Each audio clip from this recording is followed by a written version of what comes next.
So welcome back to another edition of the Heart to Heart podcast. My guest today is Dr. Kyle Gillett, just like the razor. So Dr. Kyle is a double board certified physician in both family medicine and obesity. So welcome to the show, brother. Thank you, Mike. My pleasure.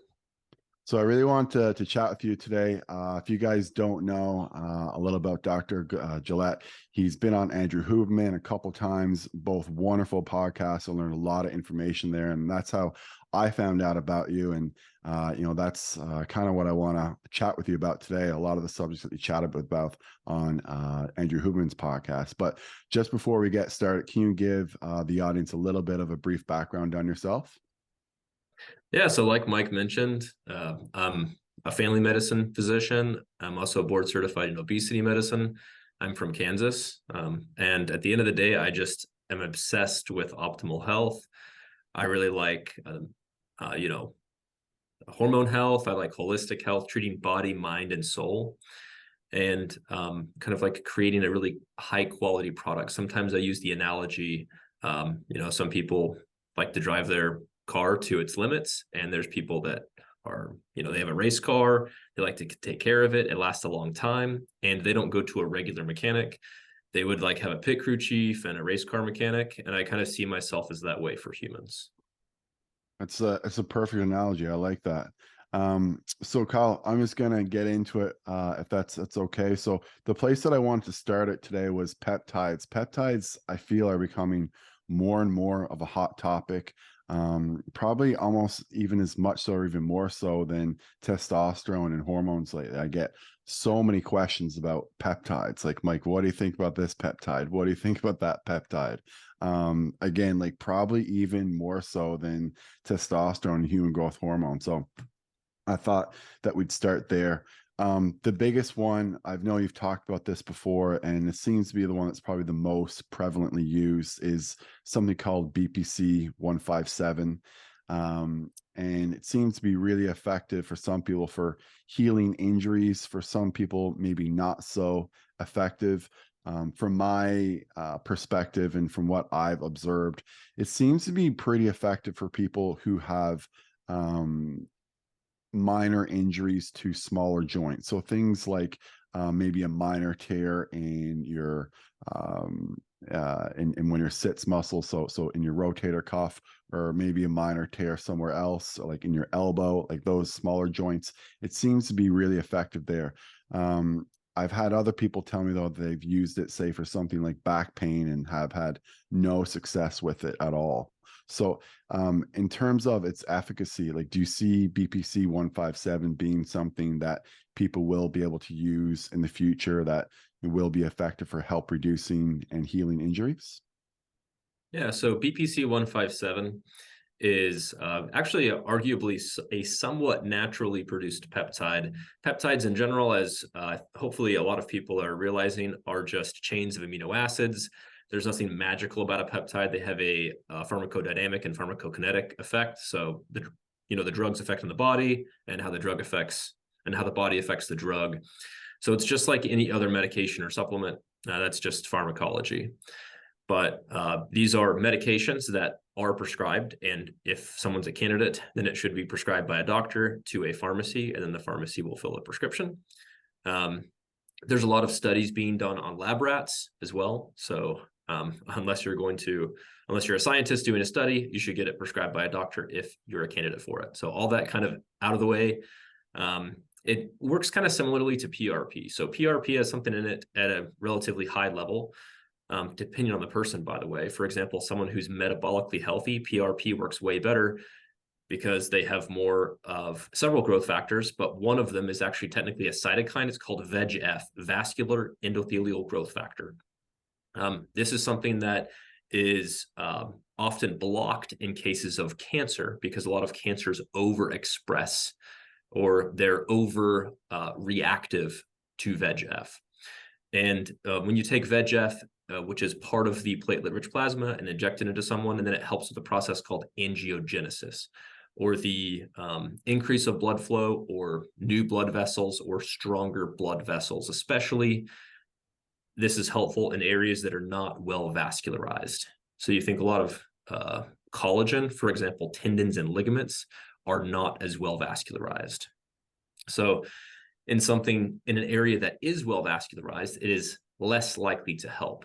And as you mentioned, a lot of small joints, for example, the rotator cuff, all the sits have tendons. So if there happens to be an injury in one of those tendons or just disorganized collagen formation, this can be part of a protocol that will help healing that. And it is relatively well known, both in the studies that we do have, both on BPC-157 and on PRP, and anecdotally, that it can be a very powerful intervention. That being said, let's say it's like a back muscle spasm that is well vascularized. It's likely going to have no significant effect other than placebo.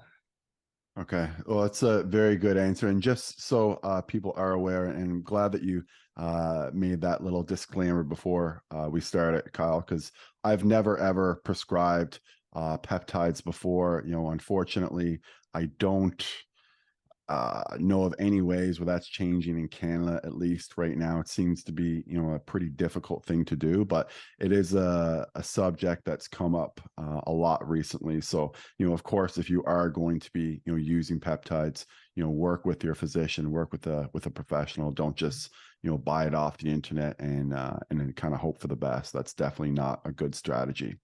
And then coming back to BPC 157 and the VEGF, I remember you mentioned, I can't remember if it was the first or second podcast with Andrew Huberman, that you had maybe some concern though about it potentially having some cancer. I don't want to, maybe not cancer causing effects, but, you know, maybe some potentially cancer growth effects just because of the mechanism of action of BPC-157. I was wondering if you could just explain that a little bit. Yeah, one of the most common, I guess, chemotherapy medications, it's on the WHO's list of essential meds, is called Avastin, and that's a VEGF inhibitor. So it does the opposite thing as BPC-157. Interesting thing about neoplastic growth, cancer causing versus cancer growing. Sometimes that discussion is more esoteric than actually clinically applicable, because almost everyone has cells that have mutations that are essentially cancer, one cell of cancer, but it has not grown. And your immune system, if it's doing its job adequately, identifies this and removes it until it can grow outside of the tissue. So it's kind of like an in situ, it's controlled in a specific area. For example, if you look at a lot of individuals and specifically look at little slides of their pancreas, then a lot of those cells will look like pancreatic cancer, but just one specific cell.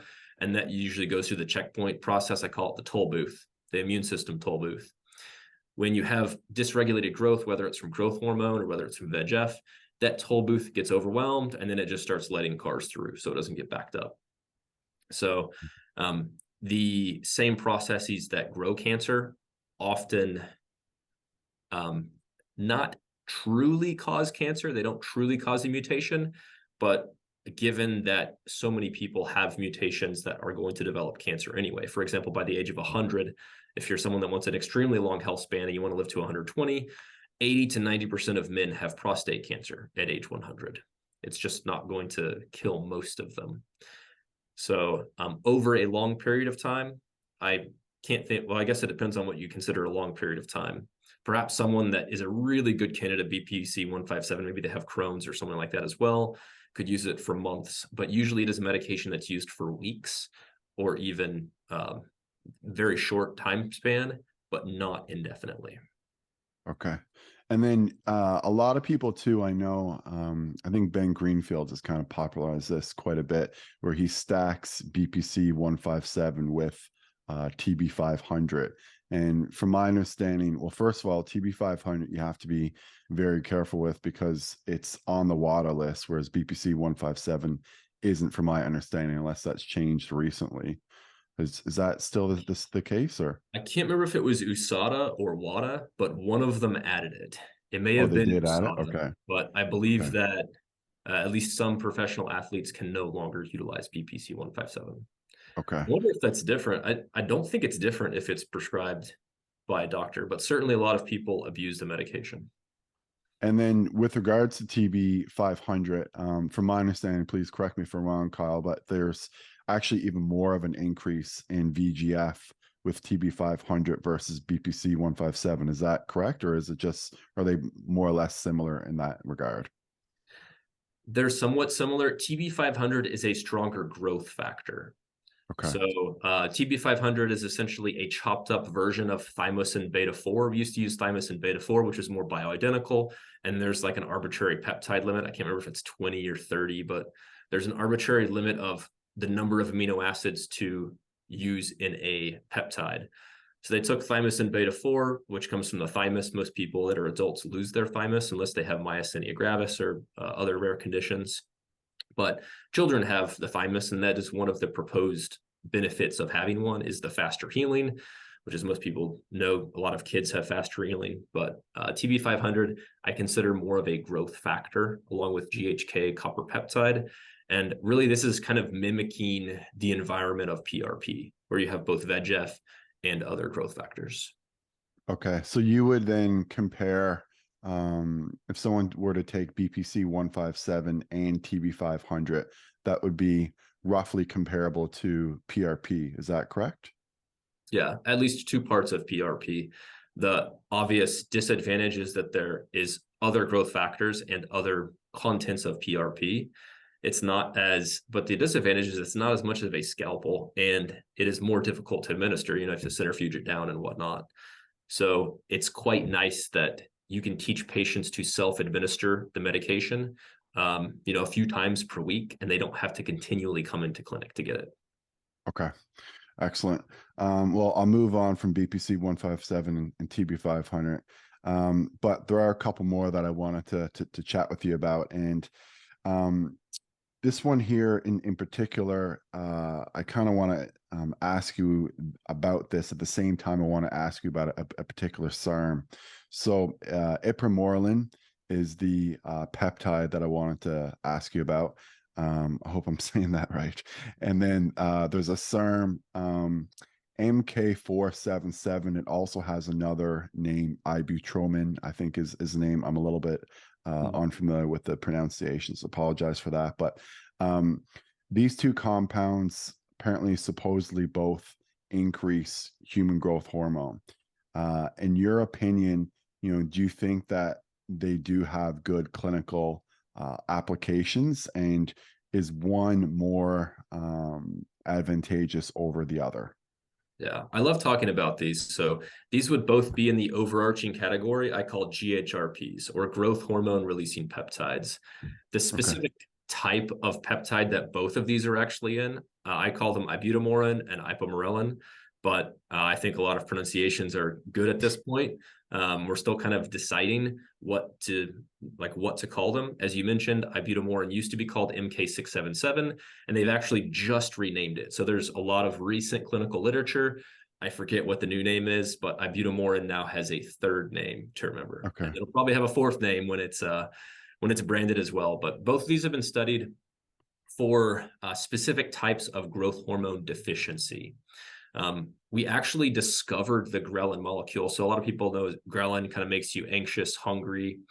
I think it's Greg Doucette that says like smash ghrelin in the face or something like that. Or ghrelin's hitting you in the face. But anyway, they bind to a G protein coupled receptor. So that has a very specific target in the brain. And when it binds to that in the pituitary specific part of the brain, you're going to cause more growth hormone release. But when they looked at that, they were trying to find what the endogenous ligand of it, or like what is the actual molecule, and that's how we found ghrelin. So taking these can cause you to be more hungry. It can cause you to be more anxious, but it does increase growth hormone release. The interesting thing is they both have very different half-life. So ibutamorin, and I think the main reason why ibutamorin is called a SARM or SARM is just because it was sold at different research chemical websites, similar to like true selective androgen receptor modifiers. like ligandrol. But anyway, the half-life of it's orally bioavailable, and it has a very long half-life, a day or two.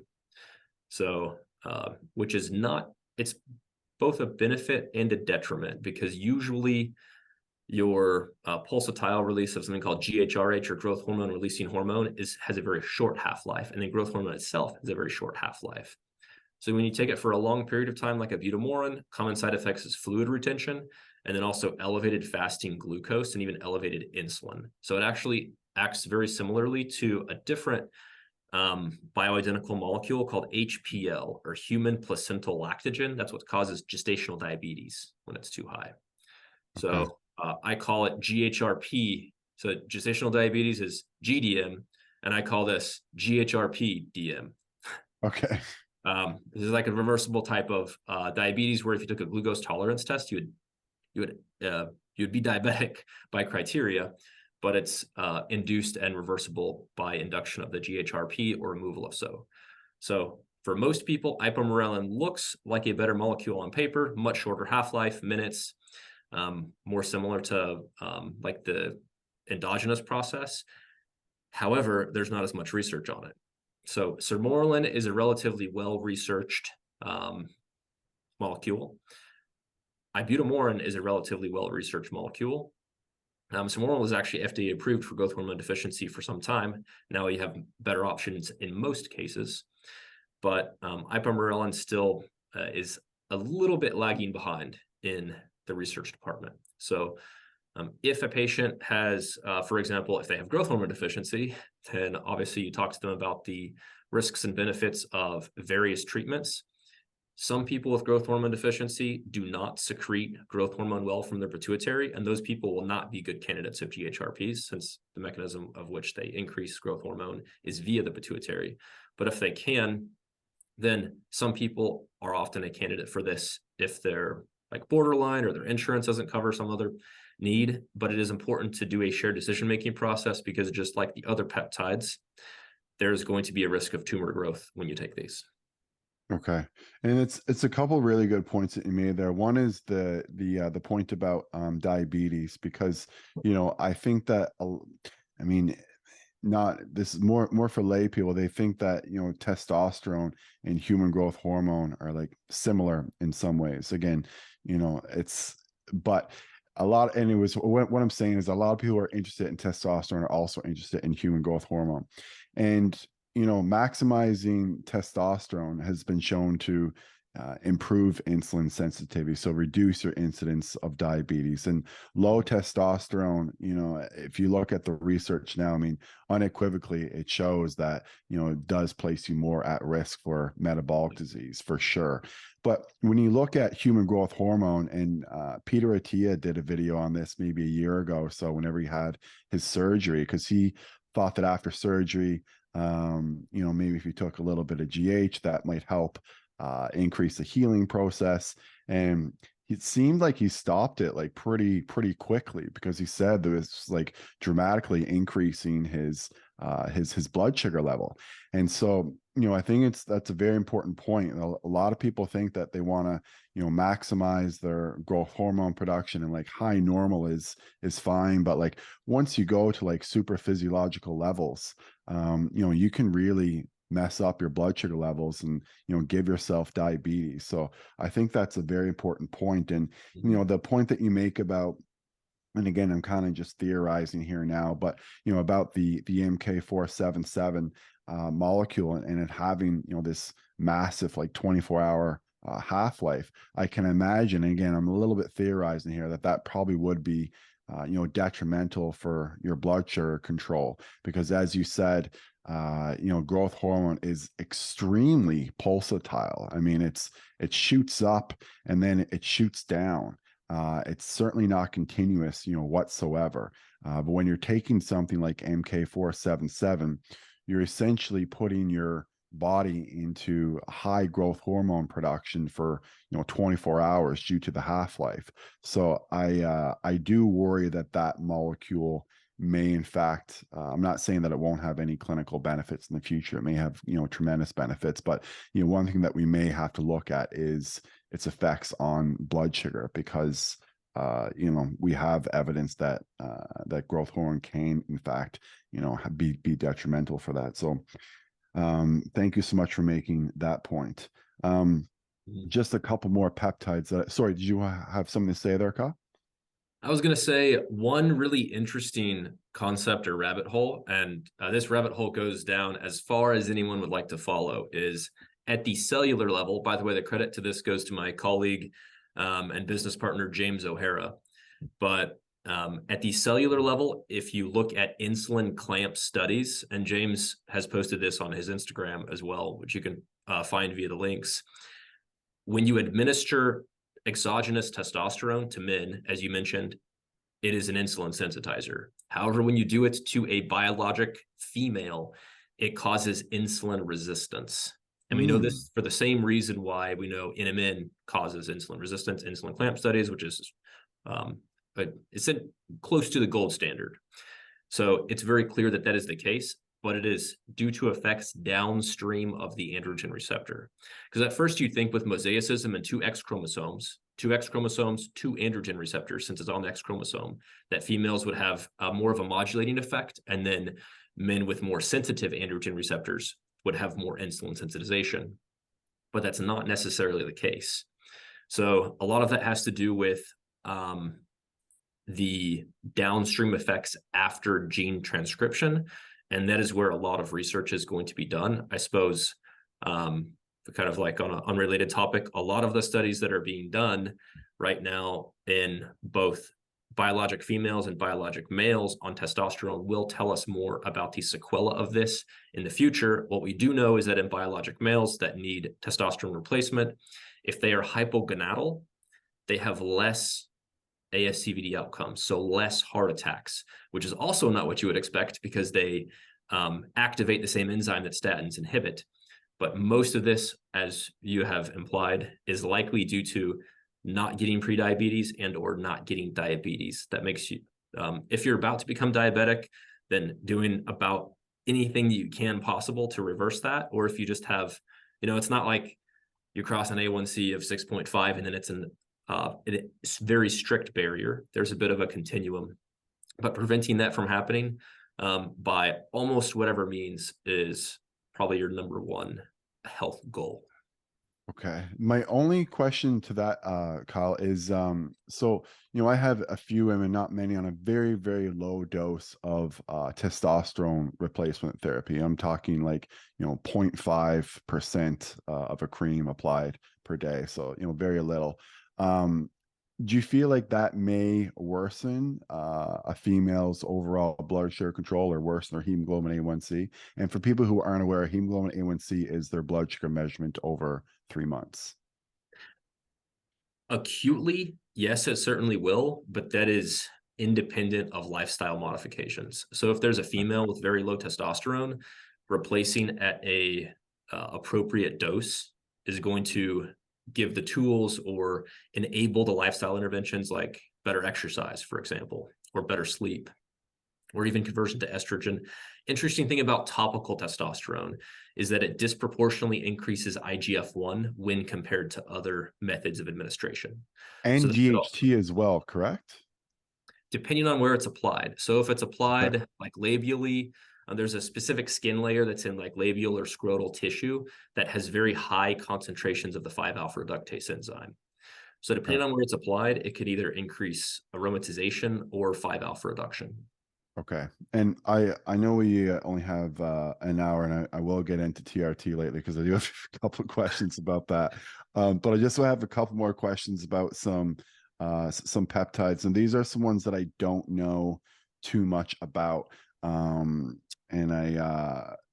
so, you know, just take this discussion with a grain of salt because I'm a beginner at this too. But so they're called Selenk and CMAX. And I guess they're mostly used as more of a nootropic or for anxiety and depression kind of thing. And I guess the reason this has come up recently is that I've known about BPC-157 TB-500 for years. Like, I don't know if it's been a decade, but it's definitely been, you know, a long time. And I guess people have thought that, you know, because these peptides are effective, you know, if they're making other peptides for, other different conditions, then those are probably effective as well. And I say that because a lot of people struggle with sleep. And there's another peptide, and I know I just mentioned SLANC and CMAX, but there's another one called DSIP, or delta sleep inducing peptide. And when I researched it, I couldn't really find too much on it. Like, it didn't really seem like it had too much research on it. But in your opinion, have you found any success with that particular peptide, the DSIP peptide, for patients that struggle with sleep, or have you found that there's not really enough research now to really make any kind of comment on it at all? Yeah, I'm familiar with the Russian peptides, is what I call them. Okay. Selective, synapsin, cerebrolysin, I guess, would kind of be in that category. But I'm not familiar with delta sleep inducing peptide. I guess my first question, as far as like success and lack of success, would be on Auras or Whoops or whatever sleep tracker you're using. They're notoriously very accurate for heart rate variability and resting heart rate. They are notoriously not very accurate for the absolute value of delta sleep or deep sleep scores, or REM sleep. However, following the trend up or down can be somewhat helpful in some cases. I also saw that a lot of people have been talking about this, but Peter Attia is essentially kind of like he's a great source of evidence-based info for updates when it comes to health optimization in general, or longevity. But he was also kind of noting the huge variation in difference and I think he's also on the board of Aura or Whoop, or one of the two, but his Yeah. Aura sleep scores changed significantly when they updated the algorithm. So as time goes on, these will get better and better. But let's say you have a deep sleep score of 30 minutes on your Aura or Whoop. It does not necessarily mean that you have poor deep sleep, or that you you probably don't need the delta sleep inducing peptide. I'm just not familiar with that one. Yeah, I've kind of, not to segue too much, but I've sort of stayed away from tracking things. Like, I don't have an Apple Watch or trackers, and some people are surprised at that, but I just feel like I'm so obsessed with health already that if I add anything else to it, it'll just become too much of an obsession, where I'll just be tracking too many things, and it'll probably cause me more stress than actual good. But that being said, I'm not, opposed to getting one in the future. Just right now in my life, I just feel like I'm already, I'm involved with health enough where if I do it too more, it may become a detriment.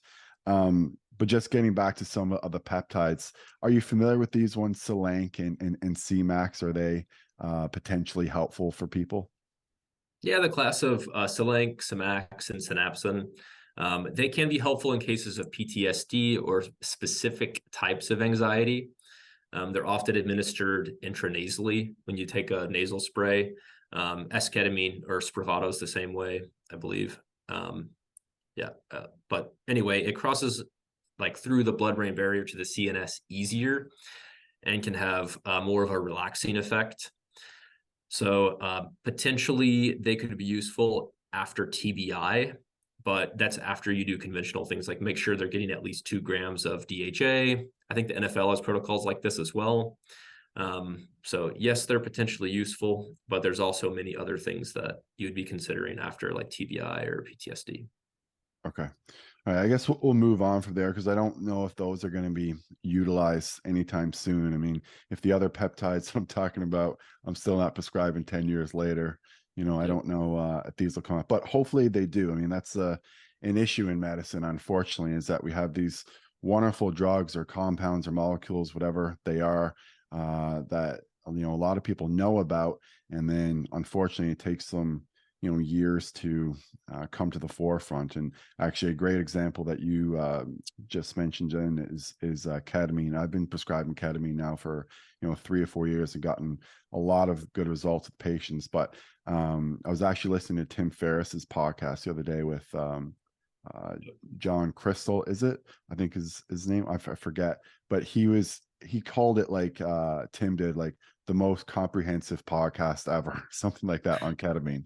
And I'm only halfway through it, or 2 hours in. It's 4 hours, but there is a lot of good information in there. But I'm just bringing this up because he started using this in 2000, and it's 2023 right now, or 2023. And, still, if you say to someone that, you're using ketamine for depression, most people, not everyone, but most people will kind of, look at you like you're crazy, like you're taking like a horse tranquilizer, is what people often refer it to.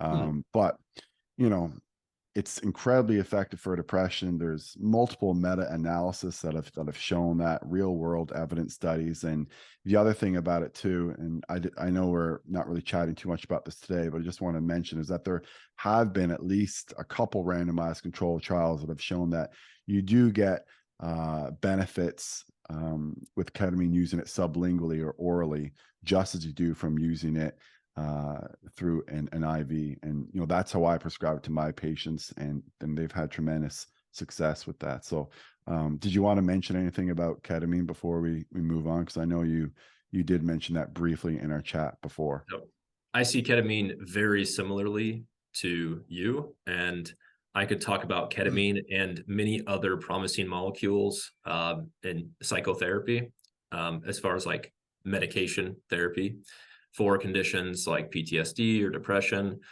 But that's probably not with, probably a focus of a different time. Okay, sure. So, Yeah, yeah. I'd love to I have love you. talking about all the related potential therapies that go along with ketamine. But one thing that I believe is beneficial in just like probably a public health benefit, a lot of times I describe the form of ketamine, which is S-ketamine or Spravato, um, which is FDA approved for the indication. Of course, a lot of the medications that physicians prescribe are off-label, but starting off the conversation with that can be helpful. I agree. I agree. And moving on to testosterone replacement therapy, because I know this is, a hot topic, and a lot of people are certainly, inquiring about this these days. And I know that a lot of people follow you probably just for that specific topic only.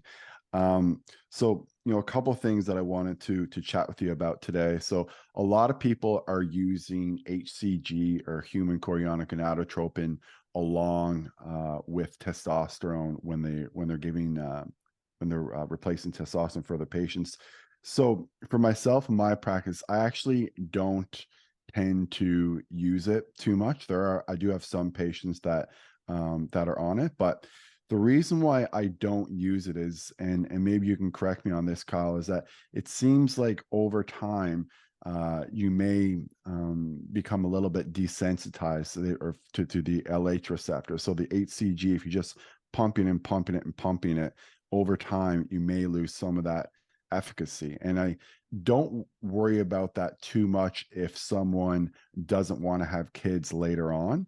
But I've had tremendous success with my patients who are on testosterone and coming off of it. And I do a protocol where I use HCG, Clomid, and Novadex, and I get them back up within 45 days. And I worry that if I use the HCG while they're using the testosterone, that potentially it may not be as effective for that therapy afterwards to upregulate their fertility again. I'm not sure what your approach is with HCG and testosterone. Yeah, so with HCG, a good rule of thumb is remembering that it has effects other than being an activator or agonist at the LH receptor. So if you look at the molecule of HCG, it's actually very similar to TSH, which is thyroid stimulating hormone. HCG stands for human chorionic gonadotropin. So it definitely has a gonadotropic effect. That's its agonism at the LH receptor, but it can also change expression at the tissue level of aromatase and 5-alpha reductase. Has a bit of a balancing effect with that. But anyway, as far as its effects at the LH receptor, yes, there's studies that show desensitization with high doses, but a lot of this was looked at for people that are getting multiple what they call stem cycles. So like if they're doing freezing of ova, or if they're getting a stem shot for IVF or whatnot, then, or if they're just on it for fertility, often females take 10,000 IU. So the law of diminishing returns applies with HCG as well.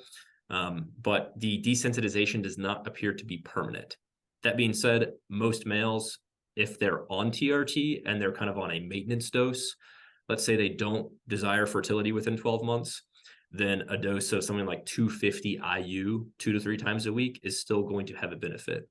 A total weekly dose of around 700 is pretty decent for most people to maintain testicular hypertrophy. A lot of men don't require any HCG and they have no significant atrophy. Some men even have, especially if they're like subcutaneously dosing every day or every other day, it's not uncommon to see LH and FSH even in normal ranges while on TRT. So that's possible, depending on how aggressively dosed the TRT is as well.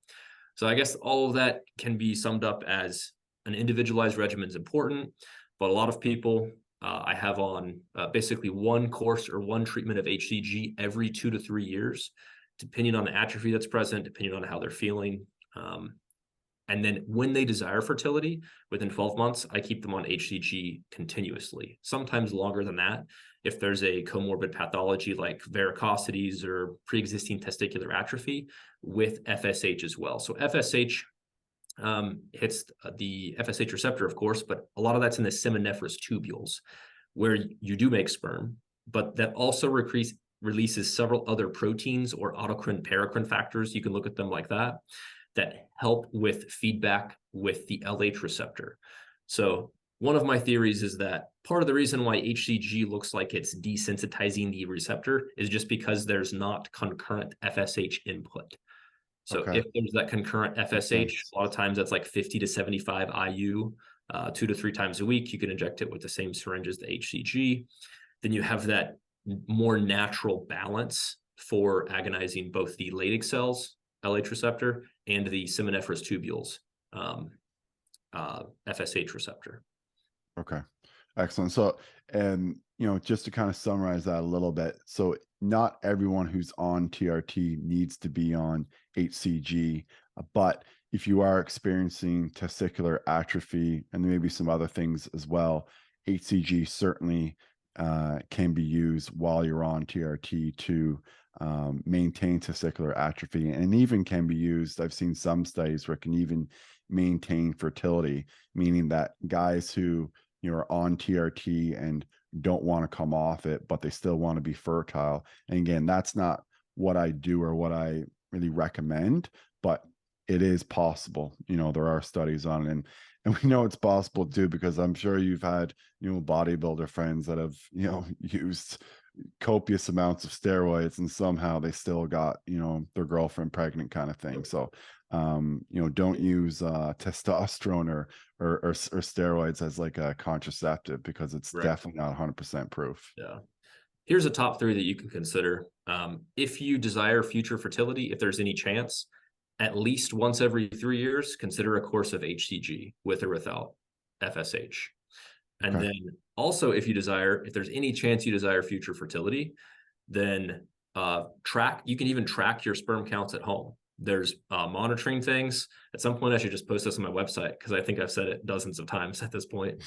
But track longitudinally and look at your sperm counts. I've seen many sperm counts of men on TRT with over 100 million. So there are definitely some great results, and there's definitely a lot of individuals with 0. So it's important to track.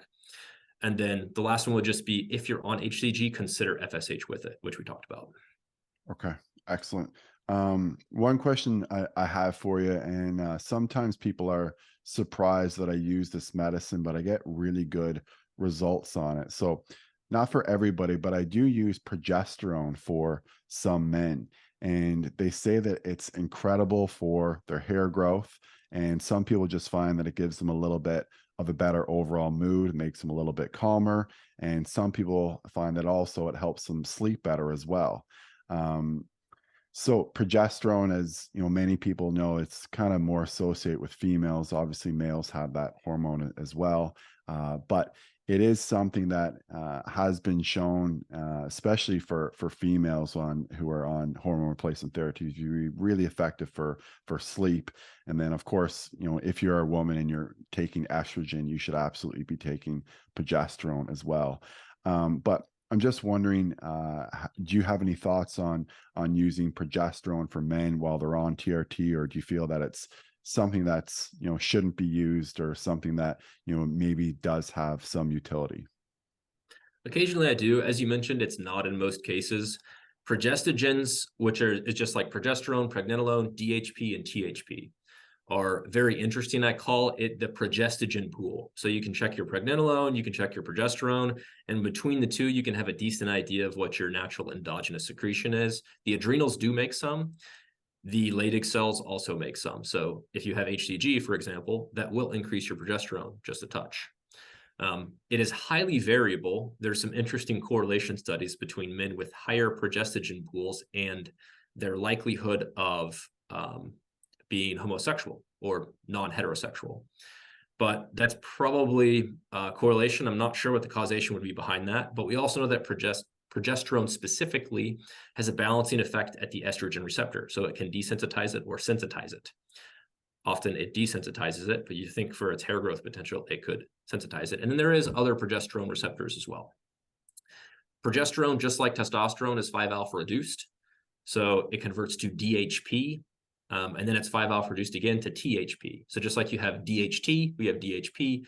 DHP and THP cross the blood-brain barrier, and bioidentical THP is what's used for postpartum psychosis or severe postpartum depression.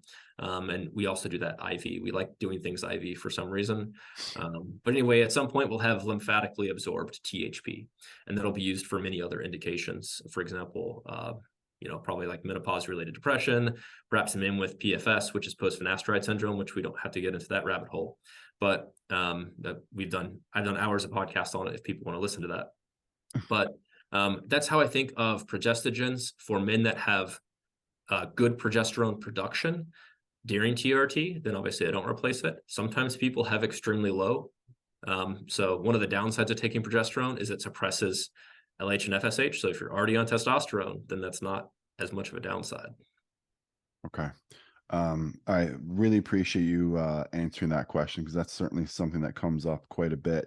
And then one thing that I want to ask you too, like, I've never done this before. I've had a lot of people ask me, can I use both a injectable form of testosterone and a cream at the same time?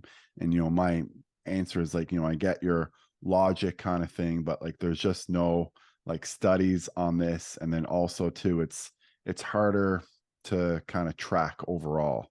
It's because you're taking, I know you can measure the cyprinate, and you can measure the amount of cream that you're putting on, but to me it's still a little bit messy overall. Do you feel that it's something that people maybe should be doing? Are there advantages of using both, or do you feel that that's something where it just gets too complicated and too kind of high potential for abuse overall? Very seldom do I have a patient on a regimen like that, but occasionally I do. I guess the theoretical benefit would be you're mimicking the natural pulsatile peak and trough levels of testosterone, with the peak in the very early morning and the trough in the evening. So eventually maybe we'll have a decent candidate for that. But like you said, because of the varied absorption rates, I think what is more likely, and we've had nasal testosterone, we've had all these different formulations of testosterone. There's also 3 different lymphatically absorbed testosterones, 3 different brand name ones. They're all lymphatically absorbed testosterone undecanoate, which I believe is an 11 carbon ester, with a relatively long half-life. But eventually we'll have, hopefully we have an ester that is in between cypionate and undecanoate, like testosterone decanoate, which is a 10 carbon ester, would be a great candidate, with a mediumly viscous carrier oil, because that affects half-life. You can actually take a shot every 2 weeks, or maybe even every month. That would probably have to be undecanoate, but just not in castor oil. And then every day you could take 1 lymphatically absorbed testosterone pill, and that would simulate the peak trough much better without having to apply cream every single day at a very low amount. So that will likely have to be the regimen. And I'm not, if a pharmaceutical company wants to sign me up as an advisor, then they can, but I'm not affiliated with any of them. And that I know of, there's no trials for this, but that's the only way that I see actually being able to mimic the peak trough of natural endogenous secretion while maintaining adherence for patients. Okay, interesting. Yeah, I'm not really actually familiar with too much of the literature on the oral testosterones that you're discussing. You know, I'm mostly just familiar with the injections and the creams. And I know this is a question that, you know, a lot of people will ask, and I think I have roughly what your answer is, and obviously it's going to be individualized. But for people who are injecting testosterone, like what I do with most of my patients now is it's usually between 50 to 75 milligrams at the most every 4 days or so. That's with testosterone cyprinate. And I find that gives them, you know, a good solid dose. You know, some guys only need 100 milligrams a week. You know, I know with every 4 days, it's, you know, a little bit, it's 8 days versus 7. But the reason why I do that is again, because of the half-life of the cyprinate. If you're injecting every 4 days, then you should basically roughly be at, you know, a steady state. It obviously is a little bit of a pain for people because, you know, injecting every 4 days is a pretty tight schedule. And I do have some guys admitting, you know, who do say that, you know what, I don't really find that there's like a peak and trough even when I do it like once a week, and it's kind of a pain in the ass to, you know, do it more than once a week. So I'm just gonna keep doing it with that particular regimen. But I never advise anyone to do it, you know, once every 2 weeks, which is insane because it says to do it once every 2 weeks right on the bottle, you know, and they say to inject 200 milligrams. I mean, I remember even when I first started working as a physician, when I didn't know anything about TRT, I saw physicians injecting like 400 milligrams like once a week, which is just going to create crazy peaks and troughs. Like you're going to feel like Superman for a few days, but then after that, you know, it's going to wear off. So I was just wondering, what is roughly the dosages that you use for your patients who do require TRT? Yeah, most people with mid-normal SHBG, something like 50 mgs twice a week. I don't necessarily do every 4 days. Some people like every other day or every 4 days as opposed to twice a week. But once you reach steady state, usually you can get by, for example, a Sunday, Thursday dosing. That's just one Hmm. example. So just twice a week. That way it's kind of easier to keep track of weekly total dose. And also hopefully it's just easier for the patient to keep track of. It's like, oh, it's Sunday, it's administration day. So that's a general dose for a low SHBG. For a higher SHBG, occasionally there is a patient, good rule of thumb, SHBG over 40, or you know, optimally higher, that can get away with once a week dosing, especially if it is very superficially subcutaneous. So if the needle length is 5/16 inch, like let's say you're using a 27 gauge needle, 5/16 inch depth, that is going to be a depot site. That's just what we call the like oil and testosterone medicine. The esterases, which is what cleaves the ester and activate it, it just literally takes it longer to get through the subcutaneous tissue to get to that. So if someone does want to get by with once a week, then I either prescribe them a brand name like auto injector testosterone that I know is going to be superficial because it has a 5/16 inch needle, or I make sure that the syringes and needles they're using have that 5/16 inch length. That way it kind of lasts longer. The carrier oil also matters. So there's a great study. I love it. People can look it up. It's testosterone undecanoate, tea tree oil versus castor oil. Castor oil viscosity at room temperature is 200 something. It takes like weeks. I think its half-life is like 2 weeks. But in tea tree oil, which has a much lower viscosity, under 100 at room temperature, you're going to have as a thinner viscosity, I should say, not necessarily lower, but it has a half-life that is almost half of if it's a different oil. So if it's more thickly viscous, it also takes longer for the esterases to cleave it. Grapeseed Okay. oil is it's probably 30, sesame oil also around 30, 20s to 30, MCT oil, teens, and cottonseed oil would be around 60. So there's crash course in testosterone dosing. So you can more or less change the pharmacodynamics over how you know, much you're going to absorb and for how long of a period through the carrier oil, and then also through the you can give them a needle that's more superficial, and then because of that, it just literally takes longer to get into your system, so it drags out the half-life and drags out the effects a little bit more as opposed to just, jamming it in and getting these peaks and troughs. So that's very, very interesting to know. And then also too, I should have mentioned at the beginning when you said SHBG. So for people who aren't aware, it's sex hormone binding globulin. It's very, very interesting, or very important thing to know when you're on TRT, because most of our testosterone, less than 2%, is not actually free. So when you get your testosterone checked, you want to get your total and your free testosterone.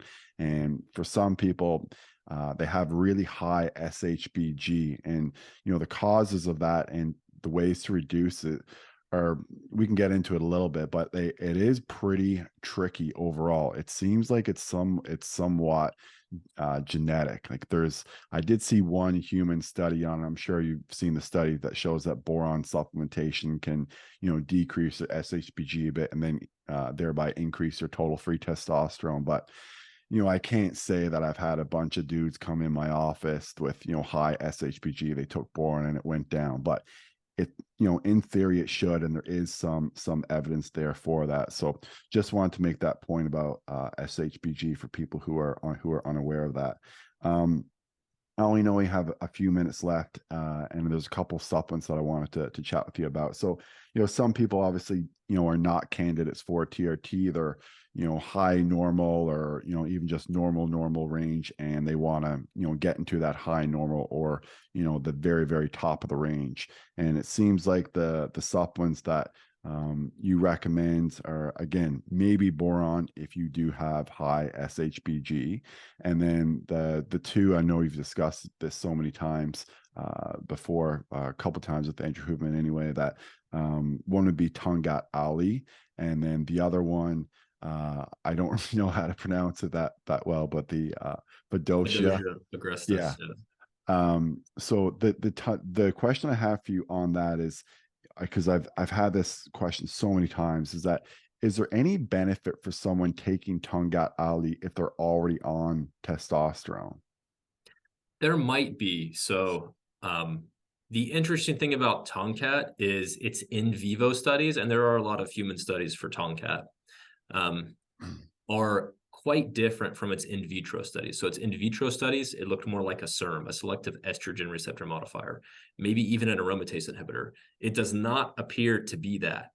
So estrogen often increases, and SHBG can both increase and decrease depending on what your starting SHBG is. So perhaps it balances SHBG to some degree. But Tomcat also likely has, so there's a great study, again, James O'Hara, credit to the same guy, James O'Hara NP is his Instagram. We talked about a study on rats, but they castrated rats and then gave them TRT. Castrated rats gave them Tomcat. Castrated rats gave them TRT and Tomcat, and then gave TRT to uncastrated rats. And even in the rats that were castrated, not on TRT, so they were not able to endogenously synthesize testosterone in their testes because they didn't have testes, they still had a significant, like a statistically significant anabolic effect. So perhaps it has some sort of an effect downstream in the androgen receptor cascade, but it does act adrenally as well. So it acts on, I believe, 3 of the different steroidogenesis cascade enzymes that insulin and IGF-1 also do. So if you're in a caloric deficit and you're going to have less insulin or less IGF-1 signaling, you're a better candidate. For example, if you're in like a cut and you're at a very low lean body mass, or if you just have low IGF-1 or insulin to begin with. So if synthesis is the rate limiting step, or if, let's say you have LH and FSH that are quite high, then that could also make you a slightly better candidate for Tomcat. Okay. Excellent answer. I really appreciate that. Well, I know we're out of time here, Kyle. There's so many more questions I'd love to ask you, so I'll have to have you back on, but I do really appreciate you coming on here today. So can you tell people where they can find your Instagram, where they can find anything else that you have to offer?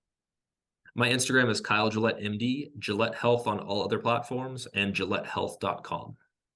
Okay, awesome. Well, thank you so much again for doing this today, Kyle. I really do appreciate it. And to everyone listening, I'll be back again next week. Thank you.